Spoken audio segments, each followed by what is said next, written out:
ప్రధానంగా ఒకసారి మళ్ళీ మీ దగ్గరికి వస్తాను.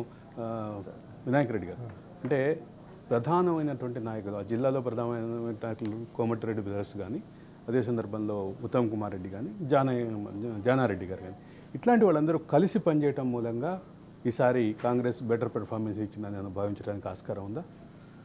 వీళ్ళు కలిసి పనిచేయటానికంటే ఈ బీఆర్ఎస్ ప్రభుత్వం యొక్క పరిపాలనా విధానం పట్ల ప్రజలు బాగా విసిగిపోయి ఉన్నారు. ఓకే, ప్రధానంగా నల్లగొండకు సంబంధించి చూసినట్లయితే ఇప్పుడు ఎస్ఎల్బీసీ సొరంగం ఉంది.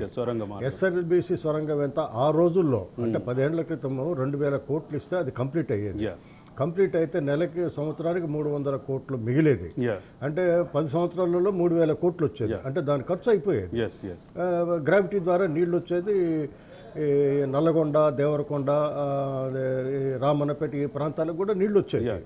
అది చేయకపోవడం అనేది చాలా ప్రభావంగా చూసింది. కేసీఆర్ కూడా అక్కడ మాట్లాడుతూ ఏమంటాడంటే, ఇది చూడు నల్లగొండ గుండె నిండా కానీ రాసిన చెప్తాడు కానీ వాడు అబద్ధకవరం. అదే ఆయన రాసింది కాదు వాస్తవానికి. నాకు గుర్తు రాలేదు కానీ పేరు వేరే రాసిన, అది మన అందశ్రీ కూడా బుక్లో వేశాడు. అది జరిగింది. అంతేకాకుండా ఈ ఎమ్మెల్యేల యొక్క వ్యవహారం కూడా చాలా తీవ్రమైన ప్రభావం చూపించింది జనం లోపల. ముఖ్యంగా ఇప్పుడు కేసీఆర్ గాక ఎట్లయితే ఆయన ప్రవర్తన ఉంటుందో, వీళ్ళు కాన్స్టిట్యూషన్ పోయినప్పుడు ఎమ్మెల్యే ప్రవర్తన కూడా అదే రకంగా ఉంది. అంటే విలేజ్ లోపల 2 గ్రూపులు, ఇద్దరికి అభిప్రాయ భేదాలు ఉంటాయి. ఆ ఇద్దరిని కూడా 2 గ్రూపులు ఉండి 2 గ్రూపులు తన దగ్గరకు వచ్చేటట్టు చూసుకోవడం అనేది చాలా చోట్ల. అదే సందర్భంగా దాదాపు నల్గొండ జిల్లాలో ఉన్నటువంటి ప్రతి ఎమ్మెల్యే మీద కూడా భూ కబ్జాలు, నేను అదే చెప్పబోతున్నాను. ఇప్పుడు ప్రతి ఎమ్మెల్యే మీద ఉంది. అది ల్యాండ్స్ అయితే వాళ్ళు చేశారు కూడా, వాస్తవానికి చేసిండ్రు అనేది పేపర్లలో వార్తలలో చాలా సార్లు చూసాం. దాన్ని విపరీతంగా ఇప్పుడు నల్లముత్తు భాస్కర్ రావు మీరు ఇంతకుముందు ప్రస్తావించారు. ఆయన ఒకసారి మాట్లాడుతూ ఏమంటాడంటే, కేసీఆర్ వేసిన రోడ్ల మీద ఎవరు నడవద్దు అంటాడు.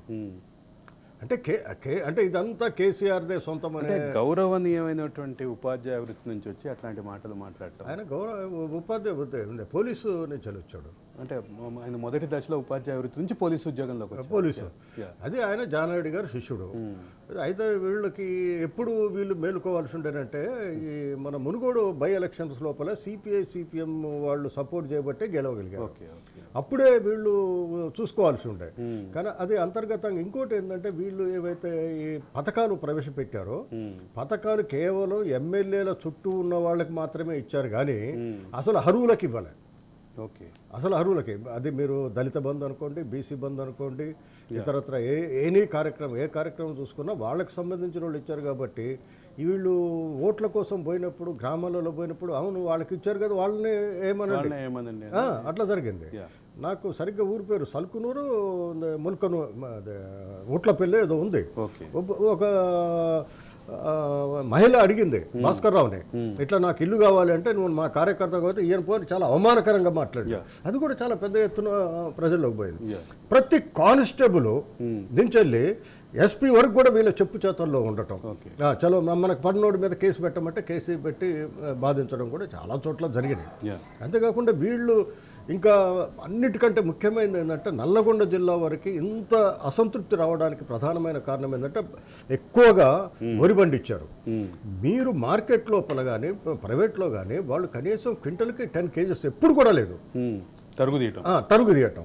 అది ఎంత అసంతృప్తి చేసిందంటే మన రైతుల లోపల చెప్పలేదు, ఎంత దారుణంగా. రెండో పక్క వీళ్ళేమో 500 రూపాయలు బోనస్ ఇస్తామని, అది లేదు. ఆయన ఏమన్నాడు, మీరు సన్న ఓట్లు పండించండి, మీకు దానికి అంటే నేను మార్కెట్ కంటే ఎక్కువ ప్రైస్ ఇస్తాను. మార్కెట్ ఇంటర్వెన్షన్ ఫండ్ అని పెట్టాడు, అది లేదు. ఏది లేకుండా రైతులు చాలా తీవ్రంగా నష్టపోవడం కూడా జరిగింది. ముఖ్యంగా ఈ 10 కిలోలు కూడా నేను ఒక రైస్ మిల్లర్ తోటి సంభాషించడం జరిగింది. జరిగితే ఏమంటాడు, సార్ మమ్మల్ని రైతుల లోపల మమ్మల్ని బదనాం చేస్తున్నారు, ఇంతవరకు మాకెప్పుడు కూడా ఇటువంటి పరిస్థితి ఎదురుగాలేదు, ఈ వసూలు చేసిన దాంట్లో ఇక్కడి నుంచి చీఫ్ మినిస్టర్ ఆఫీస్ దాకా పోతాయి సార్ ఈ పైసలు అన్నారు. కేంద్రీకృతమైనటువంటి అవినీతి చెప్పుకోవాలి. అది ఎందుకంటే నిజంగానే దాన్ని ఎందుకు నమ్మాల్సి వస్తుంది అంటే రైతులు గగ్గోలు పెడుతున్నప్పుడు 10 క్వింటాలకు 10 కిలోలు తీసుకున్నప్పుడు ఏ ఒక్క రాజకీయ నాయకుడు, ఏ ఒక్క బాధ్యత గల మంత్రి కానీ, బాధ్యత గల ఎమ్మెల్యే కానీ ఎక్కడ వాళ్ళ నడుపుకున్న సందర్భం లేదు. నాకు గుర్తున్నంత వరకు దాన్ని సివిల్ సప్లైస్ మంత్రిగా ఉన్నటువంటి గంగుల కమలాకర్ సమర్థించినట్టుగా కూడా సమర్థించారు. ఒకసారి అది రైతుకి మరింత ఆగ్రహం తెప్పించినటువంటి పరిస్థితి పేపర్లలో కూడా వచ్చింది. ఏది తాను ఉన్నదంటే ఒక రైతు పోయి రైస్ మిల్ లోపల మొత్తం గాలి పెట్టి వాళ్ళ మిషన్ ఉంటుంది, గాలి పెట్టి కూడా చేస్తే 2 కిలో వెళ్ళలే. అవును, అది పేపర్లలో వచ్చింది, అదే టీవీలలో కూడా వచ్చింది. ఇంతకు ముందు లాగా చాటతోటి తాలు పోసేటటువంటి మిషనరీ కదా. దానికి సంబంధించి ఆ మెషినరీని కూడా పిఎస్సిఎస్ ద్వారా ఇప్పుడు ఒక రైతు ఉన్నాడండి, ఇస్తున్నటువంటి పరిస్థితి ఉంది. ఒక రైతు ఉన్నాడు, ఒక రైతు మీరేలుగూడెమో లేకపోతే సూర్యాపేట తీసుకుపోతాడు, అక్కడ పోయినాక తేమ తక్కువ వెనక్కి తెచ్చుకోలేడు కదా. అందుకోసం ఒక సామెత ఉన్నది, ఇది శవాన్ని ఇంటికి తీసుకురాలేమో మార్కెట్కి పోయిన దాన్ని అంగడికి పోయిన తీసుకురాలేమని ఆ స్థాయిలో రైతులు ఇబ్బంది పడే పరిస్థితి వచ్చేసి.